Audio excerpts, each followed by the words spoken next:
Alors bonjour, je vais vous poser une question. Est-ce que vous avez l'impression de vous connaître? Mais de vous connaître vraiment. Donc de connaître vos besoins, de connaître votre manière de réagir, ce que vous aimez vraiment, ce que vous n'aimez pas, ce dont vous avez besoin, etc. De la manière dont vous vous comportez, comment vous faites face à des événements qui se présentent dans votre vie. Quand je pose cette question-là au cabinet, en général, les personnes ne savent pas trop, n'ont pas l'habitude finalement de se regarder fonctionner. Et on pourrait même dire que ça a un petit côté égocentrique ou narcissique ou voilà, nombriliste, vous mettez le mot que vous voulez. Et du coup, on hésite un peu à faire ça. Et puis on a souvent aussi peur de ce qu'on va trouver éventuellement. Mais peu importe. Aujourd'hui, j'ai vraiment envie de vous parler de ça parce que dans cette démarche de connaissance de soi, dans ce cheminement, il est vraiment important d'avoir une attitude particulière pour se rencontrer et vraiment faire la connaissance de soi. Et c'est se positionner comme un observateur de soi sans jugement. Et on verra pourquoi sans jugement tout à l'heure. Alors de quoi il s'agit?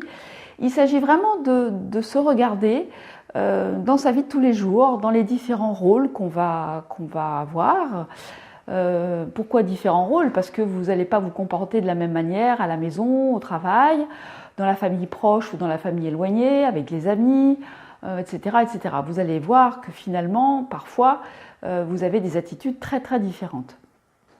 Voilà, il s'agit un peu de regarder comment vous fonctionnez, comment vous réagissez, à quoi vous réagissez, quels sont vos moteurs, quelles sont les choses que vous n'aimez pas, ce qui vous fait du bien, ce qui vous fait souffrir.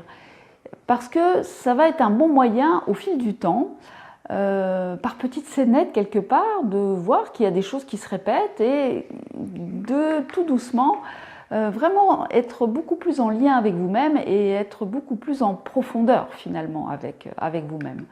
Donc je vous ai parlé d'observateur sans jugement parce que pour moi, cet observateur, c'est vraiment votre meilleur ami, donc bienveillant, un témoin objectif en fait, que ce soit bien ou mal. Bon voilà, après il y aura peut-être de temps en temps des petites choses qui vont vous heurter, mais là l'idée c'est vraiment dans un premier temps de regarder juste comment vous fonctionnez pour vous connaître de mieux en mieux. Pourquoi, vous allez me dire? Parce que si vous voulez changer quelque chose, si aujourd'hui vous êtes sur ce chemin de connaissance de vous-même, ou si vous avez une pathologie, si vous essayez de mettre quelque chose en place dans votre vie, de nouveau, de différent, il faut bien partir de quelque chose. Donc si vous ne connaissez pas la manière dont vous fonctionnez, vous pouvez aller nulle part également. Okay? Donc c'est vraiment cette idée-là de se rencontrer pour pouvoir, sans juger, déjà s'accepter dans un premier temps tel que l'on est, et par la suite de choisir peut-être des fonctionnements différents. Alors en fait, au bout d'un moment, ce rôle d'observateur, ça en vient tout simplement à découvrir notre système de croyances.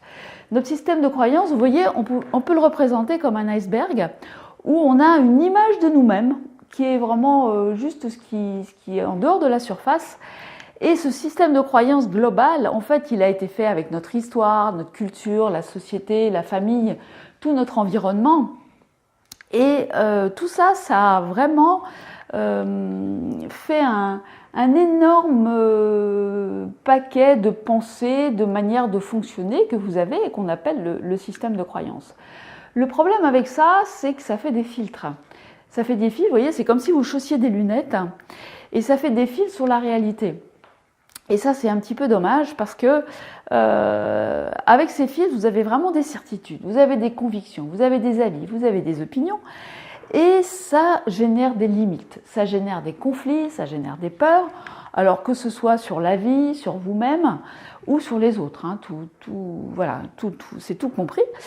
Et donc tout doucement, quand on s'observe, quand on voit ces réactions, quand des fois on est même un peu surpris ou gêné, ou voilà, au bout d'un moment, on voit bien que dans ce système de croyances, il y a quand même des choses qui pourraient peut-être être différentes ou qu'on pourrait modifier parce que ça ne nous convient plus du tout. Donc c'est vraiment un travail important. Et alors, oui, une autre chose, oui, voilà, l'identification. Tout ça, c'est notre identité, hein, l'image de soi, l'identification. On va s'identifier en fait à tout ce système de croyances en pensant que c'est nous. qu'on est comme ça et qu'on n'est pas autrement. Et en fait, vous allez voir sur ce cheminement que pas à pas, vous pouvez modifier votre système de croyance et du coup, c'est peut-être pas vraiment vous, quoi. Et le vous, il est peut-être ailleurs, mais faut-il encore pouvoir aller creuser un petit peu et faire des modifications. Alors un bon indicateur, j'en ai déjà parlé dans la diapo, dans la petite vidéo sur la loi d'attraction. Une bonne manière de s'observer, c'est de s'habituer à contacter notre ressenti vibratoire, c'est-à-dire dans cette situation-là, comment est-ce que je me sens? Donc vous l'avez peut-être déjà vu avec moi, donc il y a tout ce qu'on appelle les vibrations basses, où là on est plutôt dans des vibrations de peur qui peuvent se décliner sous des tas de formes, de colère, de culpabilité, de combat, vengeance, critique, déception, frustration, de manque, tristesse, désespoir. C'est vraiment des ressentis qu'on peut qualifier de négatifs, qui en tout cas vont vraiment nous tirer vers le bas. Et puis vous avez les vibrations hautes d'amour, gratitude, confiance, joie, plénitude, douceur, bienveillance, accueil, enfin voilà, je vous laisserai lire. Donc vraiment c'est cette idée d'observer, de ressentir tout ce qui se passe à l'intérieur de nous, à la fois au niveau physique, donc du corps, de l'émotionnel, du mental, parce que c'est une bonne manière du coup de voir les situations, comment est-ce que ça se passe, comment j'y réagis, qu'est-ce qui me fait plutôt rentrer dans les vibrations basses, les vibrations hautes, etc. Et là, vous allez avoir un outil supplémentaire, entre autres pour la loi d'attraction, mais de manière plus générale pour peut-être modifier un peu votre manière de fonctionner dans la vie de tous les jours et pour passer le plus possible des vibrations basses vers les vibrations hautes, bien évidemment. Alors une petite dernière diapo que je vais passer rapidement, qui est le triangle des scénarios relationnels. Ça peut être aussi une autre bonne manière de s'observer, de voir quand on est en relation avec quelqu'un d'autre, qu'est-ce qui se passe. Bien sûr, plutôt dans les moments difficiles, pour un peu déterminer si vous êtes dans la peau d'un de ces trois personnages qui sont assez connus, la victime. Donc j'ai mal, ce qui m'arrive est la faute des autres, plutôt la structure, je subis, je me soumets, voilà, je me mets dans la peau de victime.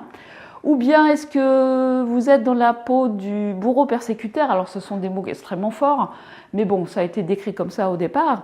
L'idée c'est j'ai mal, j'en veux aux autres, donc je vais plutôt attaquer, je vais plutôt être relativement violent, blessant, méprisant. Et pour prendre le pouvoir, mais ça c'est de la peur, c'est parce qu'on a vraiment besoin d'avoir le contrôle en fait sur l'autre pour ne pas souffrir, pour éviter de souffrir. Ou est-ce qu'on se met plutôt dans le rôle de sauveur?